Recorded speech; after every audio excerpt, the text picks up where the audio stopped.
Hai semuanya, perkenalkan nama saya Muhammad Sulwatoni dari Fakultas Ilmu Sosial dan Ekonomi Universitas Hamzah Wadi tahun ajaran 2021-2022. Pada kesempatan ini saya akan membahas tentang TDF atau biasa disebut dengan tabel distribusi frekuensi. Sebelum kita melanjutkan ke pembahasan yang selanjutnya, alangkah baiknya kita mengetahui apa itu TDF. TDF adalah pengelompokan data ke dalam beberapa kelas sehingga ciri-ciri penting sebaran data tersebut dapat segera terlihat. Pengelompokan tersebut biasa dibuat dalam bentuk tabel yang disebut dengan TDF. 2. Kaidah penyusunan TDF. Pertama, kelas tidak harus berupa penggolongan kuantitatif tetapi dapat berupa kualitatif seperti agama, jenis kelamin, jabatan, dan lain-lain. Terus dapat menampung lebih banyak data dan menunjukkan jumlah observasi dari kumpulan data yang masuk ke dalam masing-masing kelas. Selanjutnya kita akan beralih ke pembahasan. Contoh soalnya adalah diketahui nilai data jumlah butir telur bebek dengan 50 bebek petelur dalam satu kandang.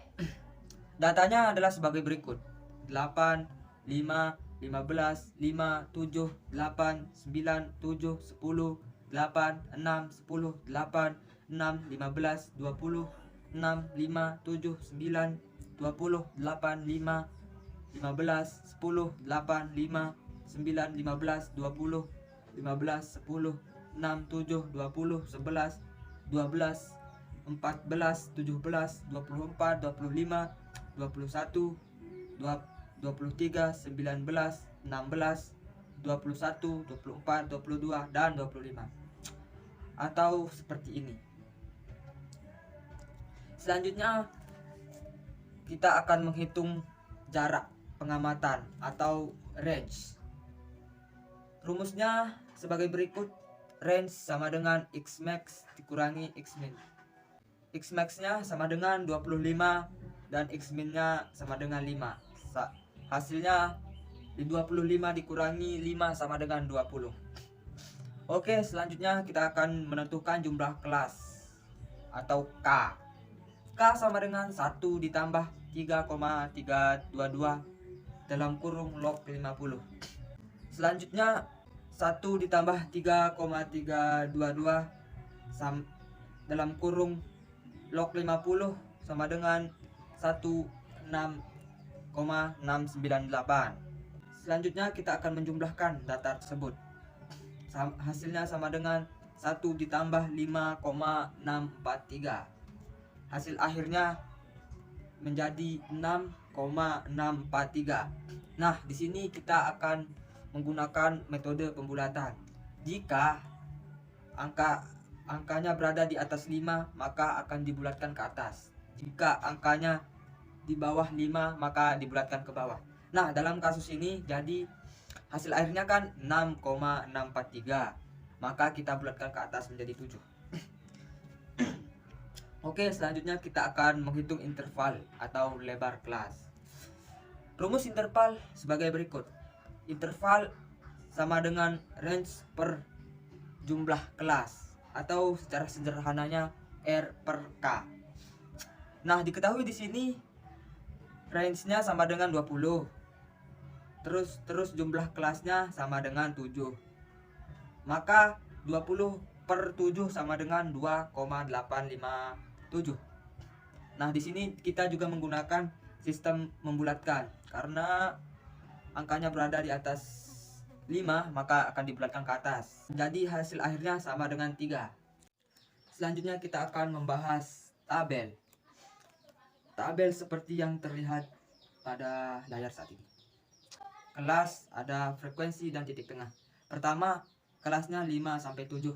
Frekuensinya 13 dan titik tengahnya sama dengan 5 tambah 7 per 2 sama dengan 6. Kelas yang kedua 8 sampai 10. Frekuensinya 13 dan titik tengahnya 8 tambah 10 per 2 sama dengan 9. Kelas yang ketiga adalah 11 sampai 13. dengan frekuensi 2 dan titik tengah 11 tambah 13 sama dengan per 2 sama dengan 12. Kelas yang keempat adalah 4 sampai 16 dengan frekuensi 7 dan titik tengahnya 14 ditambah 16 per 2 sama dengan 15. Kelas selanjutnya adalah 17 sampai 19 dengan frekuensi 3 dan titik tengah 17 tambah 19 per 2 sama dengan 18.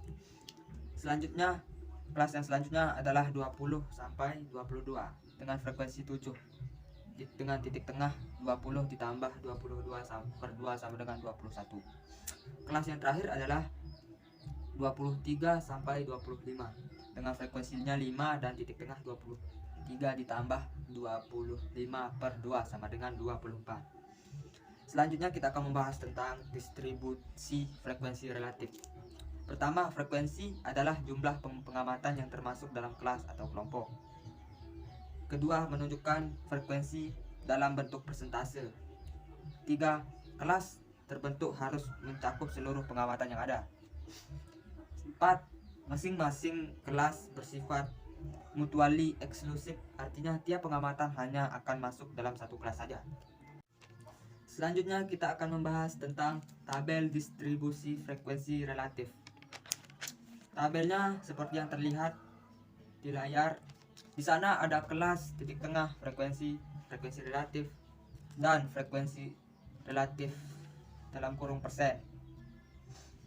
Kelas pertama adalah 5 sampai 7 dengan titik tengahnya 6 dan frekuensi 13. Frekuensi relatifnya sama dengan 13 per 50 sama dengan 0,26. Frekuensi relatifnya sama dengan 26. Kelas yang kedua adalah 8 sampai 10 dengan titik tengahnya 9 dan frekuensinya 13. Frekuensi relatifnya sama dengan 13 per 50 sama dengan 0,26 dan frekuensi relatifnya juga 26. Kelas yang selanjutnya adalah 11 sampai 13 dengan titik tengahnya 12 dan frekuensinya 2. Frekuensi relatifnya 2 per 50 sama dengan 0,04 dengan frekuensi relatifnya sama dengan 4. Kelas yang selanjutnya adalah 14 sampai 16 dengan titik tengahnya 5, frekuensinya 7 dan frekuensi relatifnya 0,14 dan frekuensi relatif persennya sama dengan 14. Selanjut kelas yang berikutnya ada 17 sampai 19 dengan frekuensi titik tengahnya 18 dan frekuensinya 3. Selanjutnya frekuensi relatifnya sama dengan 0,06 dan frekuensi relatifnya sama dengan 6. Kelas yang selanjutnya adalah 20 sampai 22 dengan titik tengahnya 21 dan frekuensinya 7 serta frekuensi relatifnya 0,14 dan frekuensi relatif persennya sama dengan 14. Dan kelas yang terakhir sama dengan 23 sampai 25 dengan titik tengahnya 24, frekuensinya 5, frekuensi relatifnya 0,10 dan frekuensi relatif persennya 10. Selanjutnya kita akan membahas diagram garis. Seperti yang terlihat di layar, garis yang vertikal berupa frekuensi dan garis yang horizontal berupa kelas. Di sana kelas 5 sampai 7 frekuensinya sama dengan 13. Berarti dia paling atas. Yang kedua 8 sampai 10 juga 13. Selanjutnya kelas 11 sampai 13 frekuensinya sama dengan 2. Kelas berikutnya juga kelasnya 14 sampai 16 dengan frekuensi 7. Selanjutnya kelas 17 sampai 19 dengan frekuensinya sama dengan 3. Dan kelas 20 sampai 22 frekuensinya sama dengan 7. Dan yang terakhir kelas 23 sampai 25 dengan frekuensi 5. Terima kasih kepada penonton yang sudah menyimak dari awal sampai akhir. Semoga apa yang kita pelajari pada hari ini bermanfaat di masa depan. Karena dirasa sudah cukup, saya akan menutup dengan pantun. Kalau ada sumur di ladang, boleh kita menumpang mandi. Kalau ada umur yang panjang, boleh kita berjumpa lagi. Saya Muhammad Solwatoni, pamit undur diri. Assalamualaikum warahmatullahi wabarakatuh.